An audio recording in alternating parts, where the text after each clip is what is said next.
Welcome everyone. My name is Sean, and today I want to talk about this MSNBC panel where they were covering the Super Tuesday elections. By the way, a rather dull affair since Donald Trump doesn't have a real primary opponent, despite the fact that Nikki Haley is being propped up not only by money, but by the mainstream media, and Joe Biden has no real primary opponents. They're not getting any attention, and he's just walloping everyone. I mean, one of the most successful campaigns against Joe Biden was an uncommitted campaign in the state of Michigan, and he even beat that. However, just because in reality the 2024 primary process has been rather a dull affair, that doesn't mean the folks over at MSNBC can't use this as a way to call you all evil white racists. And the reason you're evil white racists today is because you're concerned about the border, because I don't know if you're aware of this, just like Ocasio-Cortez said in a previous video that we covered, there is no immigration crisis. You made it up in your brain. You're just racist. Stop being an evil white racist. Now, we're going to get into this. We're going to talk about this. By the way, they snicker and laugh at you for being concerned about this, so you're going to want to stay tuned for that. But I want to say thank you to everybody who signed up over at actualjusticewarrior.com/join. Give me the money. Give me the money. Okay. And also on April 27th, I will be at the Vulcan Gas Company in Austin, Texas for the Minds Fest. Link to tickets in the description of this video. They're voting on race. They're voting on this idea of an invasion of brown people over the border. So right off the bat, off the top of this clip, you have Joy Reid bringing up race, saying that the Republicans are voting on race. That's what they do. They're so hyper-focused on race. Also pay no attention to the fact that Joy Reid herself is the one injecting race into absolutely everything. On top of that, is Joy Reid a secret MAGA supporter? Because this Trumpian style hairdo that she has is kind of making me think that maybe, just maybe, she's playing five-dimensional chess and being so bad at her job, so terrible, making up all these crazy race allegations because she actually wants people to hate the Democratic side because she is endorsed by Trump, and this is her Illuminati messaging right there on the top of her head. Now, obviously, I'm just kidding about that, but I do want to go into what Joy Reid says because she tries to merge the immigration, race issues, black issues, and all that, and that's wildly inappropriate and incredibly stupid, especially considering who appears to be the most upset about these immigration issues. The idea that they can't get whatever job they want, a black person got it, therefore drive all the blacks out of the colleges, get rid of DEI, that is what they're voting on. So we're going to run through Joy Reid's stupid talking points one by one because I think you guys will enjoy that methodology. Now, I want to bring up the fact that she's trying to merge the immigration issues with black people because she's still trying to put together and hold together that intersectional coalition. This is obviously the strategy of the Democratic Party, and that's flawed, and I'll get into that a little bit later. But the second thing that she wanted to point out was the fact that, all these people are voting because they say they didn't get a job because a black person did. The idea that they can't get whatever job they want, a black person got it. Now, to be clear, I didn't write an article about how the Fortune 100 or the S&P 100 companies decided publicly to stop hiring white people and then overwhelmingly did that to the tune of 90+%. They did that themselves in response to DEI training, in response to the Black Lives Matter riots. So yeah, when you have a country with discrimination laws and those laws seem to only be enforced in one direction, and on top of that, these companies are advertising their discrimination in the paper through the numbers, that might anger some people, but let's be honest, most people aren't voting on the fact that the S&P 100 companies are actively discriminating against white people. Secondly, she brought up the college thing. She's still upset about affirmative action. Therefore, drive all the blacks out of the colleges. You're not entitled to admission to university based on the color of your skin. I know that's heartbreaking for Joy Reid. I know that's devastating to her, but you have to actually earn your position. And B, I am a big believer in the mismatch hypothesis that updating these people to places that they don't deserve actually causes them to underperform and then turns people who are black, who are Hispanic, who would be successful in their lives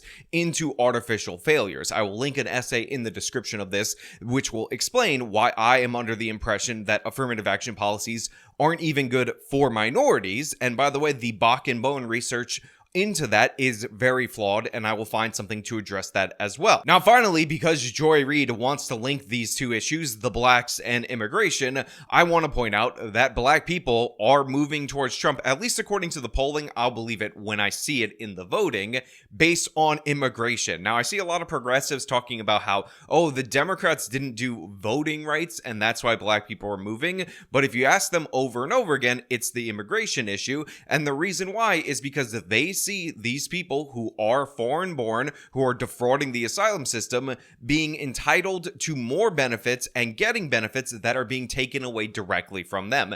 And I played video after video. I've done entire videos on this particular situation. So yeah, she can try to merge those issues all she wants. But when I do a story about black residents of Chicago being upset about resources being diverted and their parks being shut down in order to put up migrant shelters, or I do a story out of the city of New York where black New Yorkers lined up to get their Thanksgiving turkeys like they normally get each and every year, only to find out that migrants, people who are non-citizens, lined up hours before them and grabbed all the turkeys, they're not mad at the evil white racists with their evil white racism trying to break up and fragment the intersectional coalition. They're angry about these non-citizens being prioritized over them when they see the dollar amounts that are being spent per citizen on their food, and black people in this country that are in poverty are experiencing inflation like the rest of us. They're not angry at those white people out there that are just trying to make them all break up the coalition.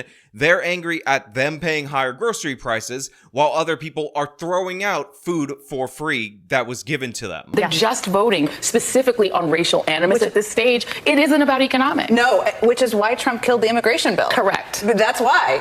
And because otherwise he can't run against the other and brown people and people who don't look like him, like his supporters, his base of supporters, coming across the border and scaring people and killing people or whatever he's threatening out there. So here you have Jen Psaki circling back to the racism allegations. By the way, this is the former press secretary for Joseph R. Biden, now acting in that role, but getting paid by MSNBC, saying that yes, the evil orange man is trying to scare you about brown people and racism and all that and whatever else he's threatening, but he killed the immigration bill. Now, to be clear, Donald Trump definitely does not want Joe Biden to have a win on immigration. Whatever the merits of the bill you want to debate, we could talk about that another time. I think there are reasons to be opposed to it. The fact of the matter is, Trump did not want that win. That is a political calculation. I'm not going to lie to you about that. And by the way, I actually think that's going to be a devastating political calculation, because if the evil orange man wins election in 2024, the Democrats are going to stonewall any solution on this particular issue, because they're going to go back to saying anything the orange man does on immigration is evil white racism. Conversely, if Biden wins re-election, what incentive does he have to do anything about the border? Because he just proved that he could ignore this major issue for 3.5 years into his presidency, kind of pretend to address it later on, and then he will still be rewarded with re-election. So I would rather get something done now that's tangible, get the best possible bill that you absolutely can. I like the idea of leveraging the Ukraine aid, of leveraging the Israeli aid, which is going to pass anyway eventually, in order to do so, because we got to do something about these asylum fraudsters. And by the way, the results of this election are likely not going to result in any positive change. I mean, if you look at some of these exit polls, I mean, I live in Virginia. Immigration was the number one issue. Yeah. I mean, again, these could change in Virginia. Well, Virginia does have a border with West Virginia.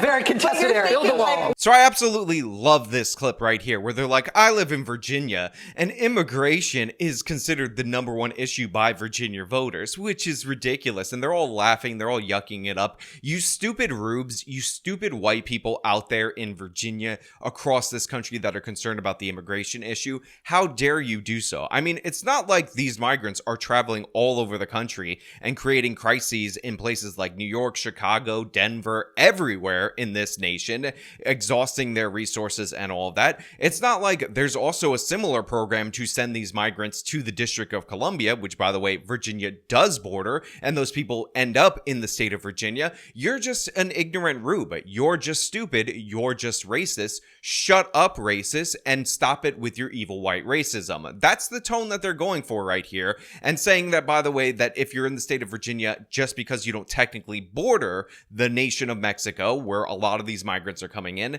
then therefore you should have no opinion on the subject matter. You should just let this go, which is kind of amazing. It's kind of a wonderful admission right here, because the policy of the Democratic Party for a very long time in this country is that border states can go screw themselves. They got to deal with it. They got to pay the costs. And hey, we don't live near the border, so we're not going to worry about it. And we're going to vote blue no matter who in a lot of these states because immigration doesn't really affect them. Well, guess what? That day is over. The migrants are coming for your sanctuary city programs. They're coming for your welfare programs. They're in your cities. They're not only in border states, in part thanks to Greg Abbott, but in large part due to the fact that you put up all these magnets for them. So people are experiencing this. And now that they've gotten a taste of what Texas has had to deal with, by the way, tenfold for decades in this country, what Arizona has had to deal with all these other border states have had to deal with, now they're against it. Now they're pissed off. Now they sound uncomfortable when they speak about the migrants. Again,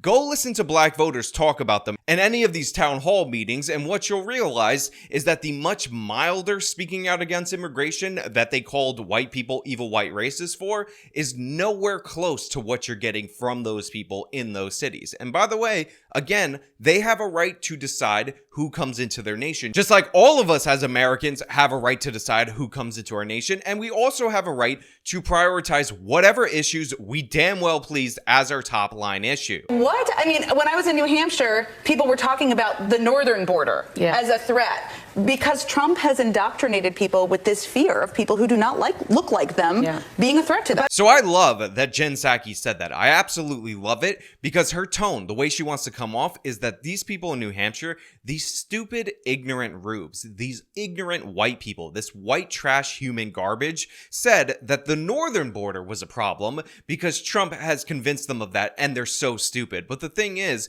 Jen Psaki is either lying or incredibly unintelligent, uninformed, or both, because guess what? The northern border is becoming an increasing problem in the United States of America. You can look at report after report, if you actually cared about the news, if you actually cared about information, about how migrants are now flying to Canada in order to try to cross the border from the north because they perceive the southern border as more secure and they think that this is a good way to get asylum. So yeah, they'll make it to Mexico, get a plane ticket, fly to the north, and cross. And by the way, a bunch of migrants have died trying this because they try crossing into New York, northern New York, which is incredibly cold, and they freeze to death because they're not prepared for that winter weather. So Jen Psaki's like, these idiot rubes of New Hampshire are talking about the northern border, not realizing that those idiot rubes are 100% right, and she's the fool. She's the doofus. She's wrong, and it's embarrassing. But that's the thing. These people don't give a damn. They don't care. They don't live in reality. The only time they experience illegal immigrants is when they're cleaning their homes, as Kelly Osbourne said, scrubbing their toilets. And if you kick every Latino out of this country, then who is going to be cleaning your toilet, Donald Trump? Oh, that's in the sense that you know what I mean. Like when I'm saying there's more jobs to be in LA, they always but they don't.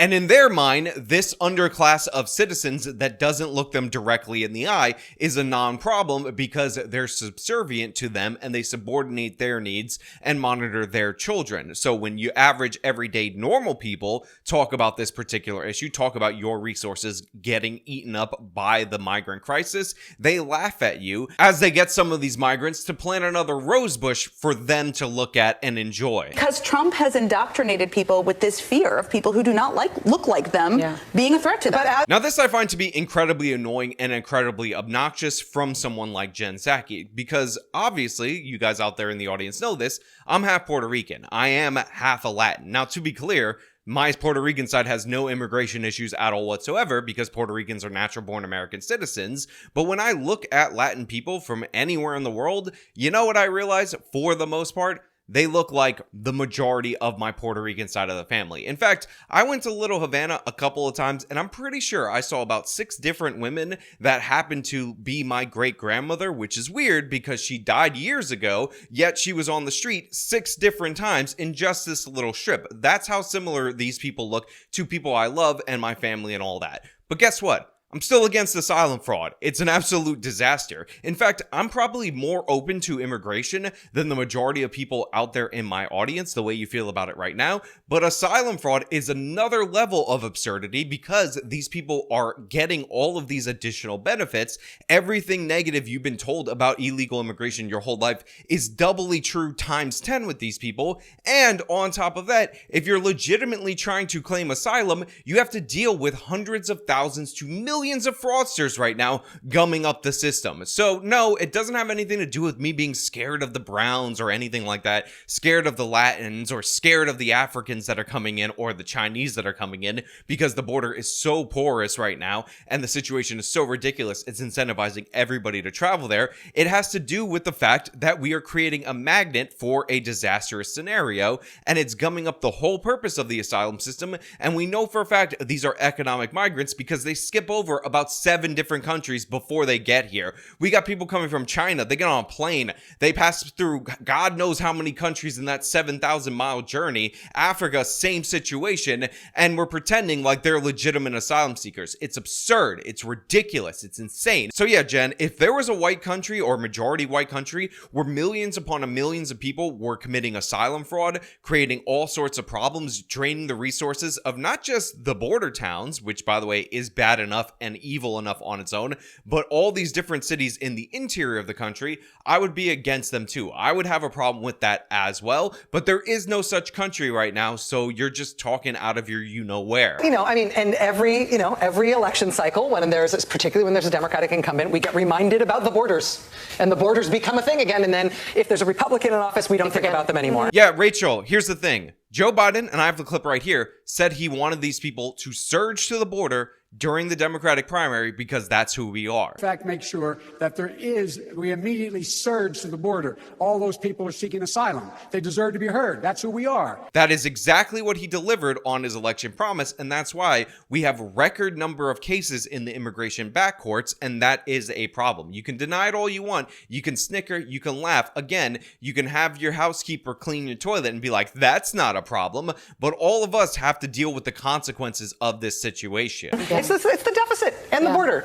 You make these things an issue, you make them into boogeymen, you make them into something that grabs you from under the bed at night as soon as you wake up. As long as there's a Democratic incumbent to blame on it, you make sure that nothing's ever done to fix either, and then you hope that people stop talking about them once you've got a Republican office. Now again, I can't stand the whole entire tone and tenor of this conversation, but to be perfectly fair, to be perfectly honest, that part about not doing anything when you're in office is not only true of the deficit, which she's right about right there, but it's also true of the immigration situation. I want this problem to be solved. I know it's good for generating voters for an election, but the fact of the matter is you have to actually try to solve it because there are serious problems, there are serious consequences to it, and we have a bunch of different cities going bankrupt in this country, a bunch of problems at the border, and it's producing all of these negative problems. But the one thing that is true, even though they mocked the idea, pretended it didn't exist, brought up these supposed rubes in New Hampshire that knew more than the former press secretary, is the fact that, yeah, politically, nobody wants to get this done. The Democrats want to use it as a wedge issue to talk about the dreamers and their dreams and all that, because those, of course, are the most sympathetic of people who came here illegally. And the Republicans want to gin up the hysteria so that they can win election. It's just a fact. I can tell you that I think that the Republican rhetoric is better and the Democratic rhetoric and policy proposals are worse. But the fact of the matter is, when it comes to trying to get something done, both sides actively do nothing on the issue. But hey, those are just my thoughts. Let me know your thoughts down in the comments below. If you like this video, show them by leaving a like, subscribe for more content, follow me on my social medias, support me via the support links in the description of this video. This has been me talking about MSNBC, mocking you for being concerned about immigration. Till next time.